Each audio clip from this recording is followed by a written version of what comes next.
Hello everyone, আমি ইন্দিরা আবারও চলে এসেছি নতুন একটা ব্লগ নিয়ে। তো তোমরা সবাই কেমন আছো? আমি কিন্তু বেশ ভালো আছি। তো চলো ব্লগটা স্টার্ট করা যাক। তো আমরা খাওয়া দাওয়া কমপ্লিট করে আমরা বেরিয়ে পড়েছি, সাথে ছিল পূজা। তো আমাদের পার্লারে টাইম দিয়েছিল 1:30, কিন্তু আমাদের একটু দেরি হয়ে গেছিলো, তাই আমাদের পৌঁছাতে 2টো বেজে গেছিলো। আর এখন আমরা টোটোতে উঠে পড়েছি। আর এখানে সামনে হচ্ছে আমাদের পার্লার।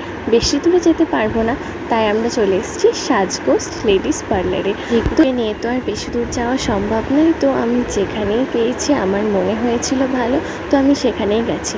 এটা হচ্ছে আমার ননদের এক বান্ধবী, তো ওর ব্যবহার তো বেশ ভালো। গিয়েই যখন আমি বলি যে আমি প্রথমে করব, তো আমার যেই চুলে হাত দিয়েছে ওই দিদি, ব্যাস আমার ছেলে তো কান্না শুরু করে দিয়েছে। তো সেজন্য আমি পূজাকে বললাম তুই আগে করে নে। তো ওর আগে হেয়ার কাট হবে, দেন আমার হবে। ওই দিদির এক ভাইয়ের ছেলে ছিল, তো রিকু তার সাথে দেখে একটু ঠিক হলো। তো তারপরে যখন দেখলাম যে রিকু চুপচাপ আছে, কান্না করছে না, তাই ভাবলাম কি যে এবার আমিও করি। তো রিকু যেহেতু আর কান্না করছিল না, আর এদিকে চুপচাপভাবে ও খেলনা দিয়ে দিয়েছিল বলে ও খেলছিল। যেহেতু এইদিকে আমি স্পা করব ঠিক করেছিলাম, তো প্রথমেই আমার চুলটা ওয়াশ করে দিচ্ছিল, আর এইদিকে ততক্ষণ পূজা হেয়ার কাট করছে। তো যেহেতু এখন শ্যাম্পু দিয়েছে, তো একটু ওয়েট করতে বলেছিল, তো দেন ওরা এখন ওয়াশ করে দিচ্ছে খুব ভালো করে। আর ওদের সত্যি প্রত্যেকজনের ব্যবহার এত ভালো, আর প্রত্যেকজনের কাজও খুবই ধীরে সুস্থে এবং খুব ভালোভাবে ওরা করছিল, খুব যত্ন সহকারে। তো এইদিকে পূজার হেয়ার কাট কমপ্লিট হয়ে গেছে, ওকে দেখতে বেশ ভালো লাগছিল, লুকটা চেঞ্জ লাগছিল ওর।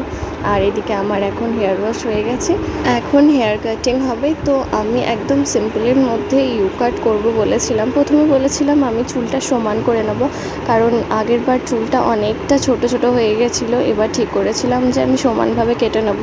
তো আমাকে দিদি বললো যে সমানভাবে থেকে তুমি যদি ইউ কাট বা ভি কাট করো, তো তোমার চুলটা দেখতে ভালো লাগবে। তো আমি বললাম ঠিক আছে, তোমরাই যেহেতু বুঝতে পারবে, তো আমাকে যেমন ভালো লাগবে তো তোমরা সেরকমই করে দিও। তো দিদি ওইভাবেই আমাকে করে দিয়েছিল, তো ভীষণ ভালো লেগেছিল। তো এদিকে আমার এখন হেয়ার কাট চলছে, আর রিকু এদিকে দুষ্টুমি করে যাচ্ছে।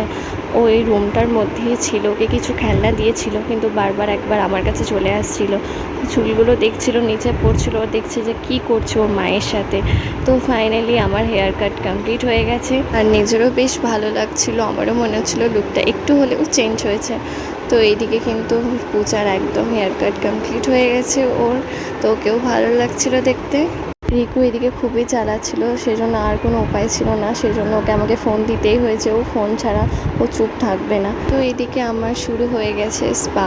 তো আমার ভীষণ প্রথম ভালো লাগছিল, তারপরে যখন আমার চুলটা নিয়ে টানাটানি করতে শুরু করে দিয়েছিল, তখন আমার মনে হচ্ছিলো এই না হয় আমি পড়ে যাব।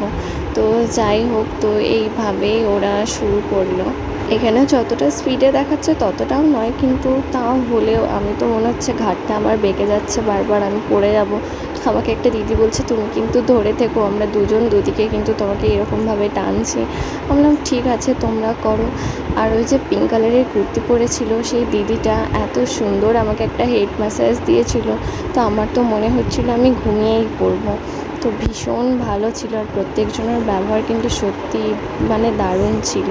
ওখানে গিয়ে একবার হলেও আমি বোর হইনি। তো সবাই এত মানে আমার রিকুকেও খুব ভালোবাসছিল, কথা বলছিল, অনেকে অনেক বিরক্ত ভাব করে যে বাচ্চা একটা চালাচ্ছে বলে, কিন্তু ওদের মধ্যে কোনো বিরক্তি ভাব নেই। তো রিকু ছিল বলে ওদের আরও ভালো লাগছিলো, বলে একটা বাচ্চা ছেলে আছে বলে আমাদের এনার্জিটাও আরও বাড়ছে। তো যাই হোক, আমার কিন্তু হেয়ার স্পা করা কমপ্লিট হয়ে গেছে, মানে এখন একটু ওয়েট করতে হবে। তো এখন এটা একটু ভেপারে দিয়েছে, তো এটা কয়েক মিনিট রাখার পর দেন ওরা এখন ওয়াশ করে দেবে।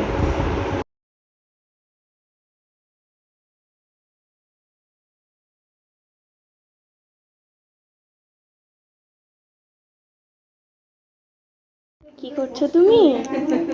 হ্যাঁ,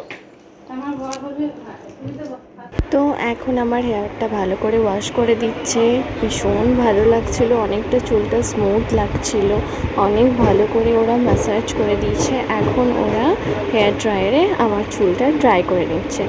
তো বেচারা দির প্রচুর হাতে ব্যথা ধরে গেছে, কারণ আমাকে বলছিল তুমি এত মানে মোটা চুল কিভাবে স্নান করে শোকাও। তো আমার তো তোমার চুল শোকাতে শোকাতে আমার তো হাতে ব্যথা ধরে গেল। তো অনেকক্ষণ ধরে একদম পুরোটাই একদম ভালো চুল একদম ভালো করে শুকিয়ে দিয়েছে পুরো চুলটাই। তো আমাদের তো হেয়ার কাট স্পা সব কিছু কমপ্লিট। তো এবার আমরা চলে যাবো। তো আমাকে বলে দিচ্ছিল যে 3 দিন যেন চুল মানে ওয়াশ না করা হয়, তারপরে তুমি যেরকম আর কি করছিলে সেরকমই করতে পারো, আর মাঝে মাঝে তুমি চুলে সিরাম লাগাতে পারো, এইসব বলছিল।